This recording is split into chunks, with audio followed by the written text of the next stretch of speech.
What if I told you the most painful moments of your life weren't caused by rejection, but by the times you rejected yourself just to be accepted by others? Let that sit with you for a second. Because I know that sentence hit something deep. You and I both know what it feels like to hand out pieces of yourself like free samples, to twist your voice, your choices, your dreams, just to make someone else more comfortable. And the worst part, half the time, they don't even notice the sacrifices you're making. They just keep taking because you keep giving. But here's the truth we don't want to say out loud. You taught them how to treat you. And I say this with tenderness, not blame. We do it because we want to be loved. We want to belong. We want to matter. And somewhere along the way, we were taught a dangerous lesson. If you choose yourself, you're selfish. That's a lie that has broken more people than heartbreak ever has. You were not put on this earth to shrink, bend, or disappear so others can stand taller. You were not born to live someone else's script. You don't owe anyone your silence. You don't owe anyone your yes. You don't owe anyone the version of you that makes them feel less threatened. Your life is not a public property. Your choices are not a community vote. Your worth is not up for negotiation. There comes a moment, and maybe this is your moment, where you finally look at your life and whisper, enough. This is mine. Your boundaries, your dreams, your direction, your soul. This isn't rebellion. This is reclamation. And from this moment forward, we are stepping into a truth that many people won't like, but your spirit desperately needs. Your life, your rules, no apologies. Let me tell you something brutally honest. Approval is one of the most addictive drugs on this planet, and the withdrawal, it feels like loneliness, guilt, fear, and sudden panic that maybe, just maybe, you're not enough on your own. We don't talk about this enough, but so many of us are quietly sick with the need to be liked. We shapeshift. We perform. We edit our truth until it's palatable enough for people who don't even know our heart. And the worst part, we call it being kind or being flexible or keeping the peace. But deep inside, you know it's something else. It's a survival tactic you learned long before you knew better, somewhere in your past, maybe in childhood, maybe in heartbreak, maybe in the slow erosion of your self-worth. You started believing that acceptance must be earned, that love is conditional, that belonging requires sacrifice. So you became the person who says yes when every part of your body is screaming. You became the person who apologizes for existing too loudly. You became the person who settles, who tolerates, who endures instead of choosing. And it cost you. It cost your peace. It cost your authenticity. It cost your life's directions. But here's the truth. You've been avoiding approval will never fill the emptiness created by self-abandonment. Never. You can collect compliments like trophies. You can bend yourself into pretzels, trying to be everything to everyone. You can chase validation like it's oxygen. And still, when you're alone at night, you feel the ache, not because you weren't enough for them, but because you weren't for you. You don't need another person to applaud your worth. You don't need the world's permission to live the life that calls your spirit. And you sure as hell don't need to shrink just to be welcomed into rooms that don't deserve you. This is the moment you start asking a different question. What would my life look like if I stopped performing and started living? And I promise you, the answer will change everything. There is a moment, a quiet, almost invisible moment when you feel yourself breaking your own truth. You know the one I'm talking about. It's when your stomach tightens, your chest sinks, your throat closes just a little because the words you're about to say aren't honest, because the choice you're about to make isn't yours, because you're about to abandon yourself again for the comfort of someone else, and you feel it. Your body always knows. Your intuition always whispers. Your soul always reacts, but we override it. We swallow what we want. We smile when it hurts. We pretend the discomfort isn't real. Not because we're weak, but because somewhere in our life we learned that betraying ourselves is safer than disappointing others. And that is where the wound begins. Self-betrayal is quiet. It doesn't roar, it erodes. It slowly chips away at your confidence, your identity, your boundaries. You don't wake up one day suddenly lost. You get lost one small compromise at a time, a forced smile here, a fake yes there, a boundary you didn't defend, a dream you didn't pursue, a truth you buried so deep you can't even recognize it anymore. And then one day you look in the mirror and ask, when did I disappear? This is the cost of a lifetime of apologizing for who you are. But here's the power you might not realize you still hold. You can unlearn self-betrayal. You can reclaim your voice. You can return to yourself. It starts with one brutally honest question. What did I need that I never gave myself? Maybe you needed boundaries. Maybe you needed rest. Maybe you needed courage. Maybe you needed to be heard not by others, but by yourself. Choosing yourself isn't selfish. It's self-respect. It's self-protection. It's self-return. Every time you honor your truth, even in small ways, you rebuild the relationship that matters most, the one with yourself. And that is where your freedom begins. Let's talk about something uncomfortable, something most people never admit out loud. Loving yourself can feel wrong. Choosing yourself can feel selfish. Putting your needs first can feel like betrayal. But why? Because many of us were raised on emotional guilt, subtle shaming, and unspoken rules about being good. And in those rules, self-love was never included. Instead, we were taught to be agreeable, to be obedient, to be helpful, to lose ourselves for the comfort of others and call it kindness. We were taught to be mirrors, not humans. Reflect their needs, reflect their moods, reflect their expectations. But here's the truth nobody told you as a child. You were never meant to be a mirror. You were meant to be a flame, alive, real, expressive, and unapologetically yours. Yet the moment you start choosing yourself, people react. Why? Because your self-respect threatens the systems built on your compliance. Your boundaries disrupt the roles you were forced into. Your voice interrupts the silence they benefited from. And so suddenly you're labeled too much, too selfish, too distant, too loud, too changed. But let me tell you something with my whole heart, their discomfort is not your compass. People who are used to your self-abandonment will always call your self-respect an attack. People who benefit from your silence will always criticize your voice. People who thrive on your guilt will always fear your freedom. You are not responsible for protecting anyone from the consequences of your healing. Read that again. The day you start honoring your truth, loving yourself fiercely, and choosing your path without apologizing, you will trigger the insecurities of those who relied on your lack of boundaries. But that doesn't mean you're wrong. It means you're finally breaking the pattern. Loving yourself is not arrogance. Choosing yourself is not cruelty. Prioritizing yourself is not betrayal. It is liberation. It is restoration. It is the beginning of becoming who you were always meant to be. And the world will adjust or it won't. But you finally will. There is a moment, sometimes quiet, sometimes explosive, when you finally see it. You've been living a life that doesn't even belong to you. It hits you in the middle of a conversation you don't care about, or in a job you settled for, or in a relationship where you can't remember the last time you felt seen. It hits you when you catch yourself laughing at a joke you didn't find funny, agreeing to a plan you don't want, defending a choice you didn't even choose. You pause and ask yourself, who am I and who have I been pretending to be? And that question shakes your world, because you start realizing how many parts of your life were built on pressure, guilt, fear, and obligation. How many dreams you didn't chase, and how many boundaries you never set. How many versions of you died quietly so someone else could feel comfortable. You look back and see the moments you silenced your own intuition because someone else said, don't be dramatic, just do it. Don't make things difficult. Be grateful. Stop being so sensitive. And slowly, without even noticing, you became a stranger to yourself. But here's the truth. Self-awareness isn't painful because it's wrong. It's painful because it's honest. And honesty wakes you up. You start hearing your own voice again. You start recognizing the dreams that never died. They were just buried. You start feeling the cravings of your soul freedom, authenticity, alignment. That's when the shift begins. You realize you don't want a life that's tolerated. You want a life that's chosen. You don't want relationships that drain. You want ones that honor. You don't want to perform. You want to exist fully and unapologetically. And here is the most powerful revelation. You can start over. You can rewrite. You can reclaim. You are not trapped in the identity you were pressured into. You are allowed to walk away from the version of yourself you became for survival, because now you're choosing to live for you, with you.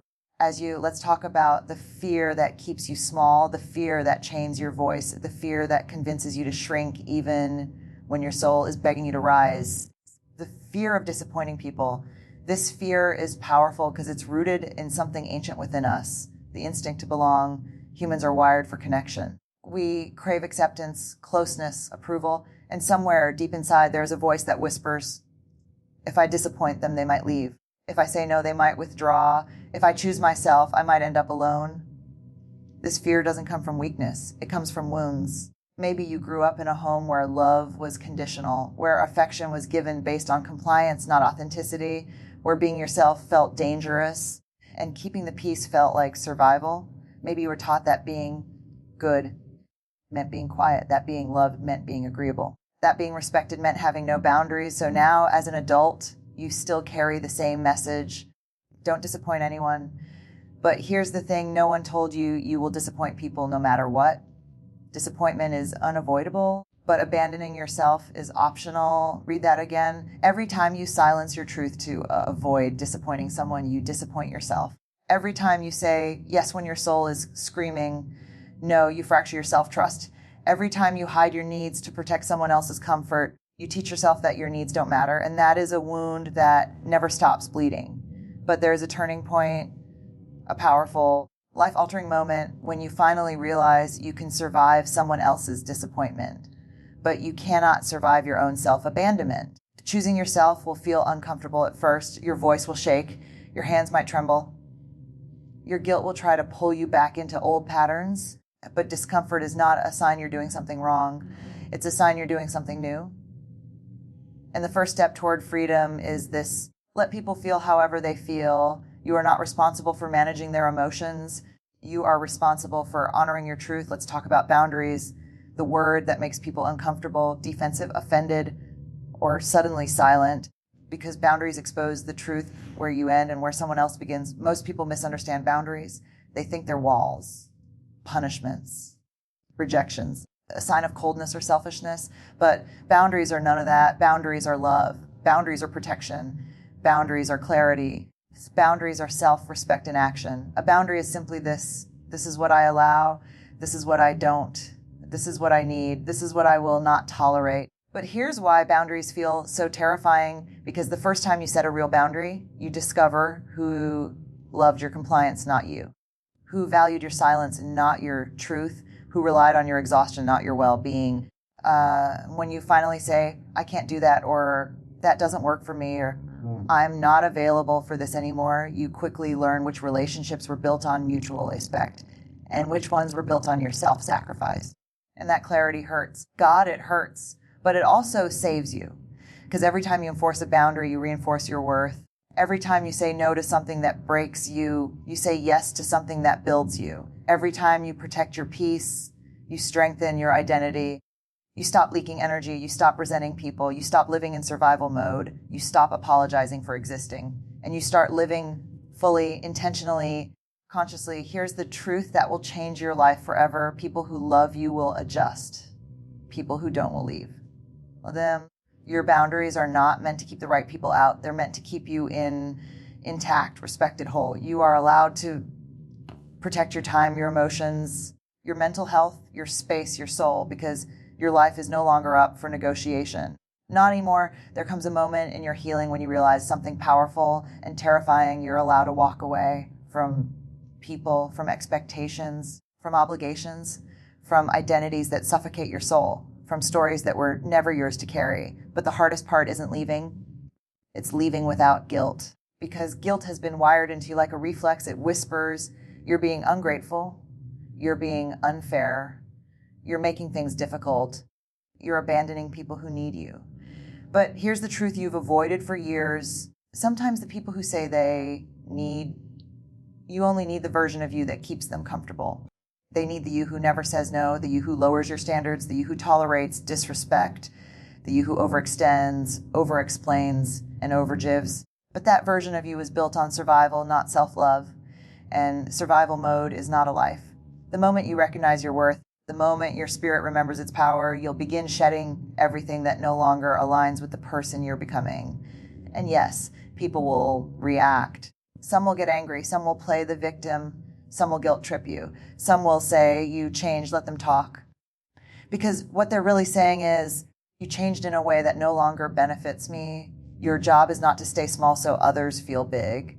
Your job is not to dim so others feel bright. Your job is not to endure discomfort so others can avoid theirs. Your job, your responsibility is to honor the truth of who you are. Walking away is not cruelty. Walking away is clarity. Walking away is choosing peace over chaos, integrity over approval, and healing over history.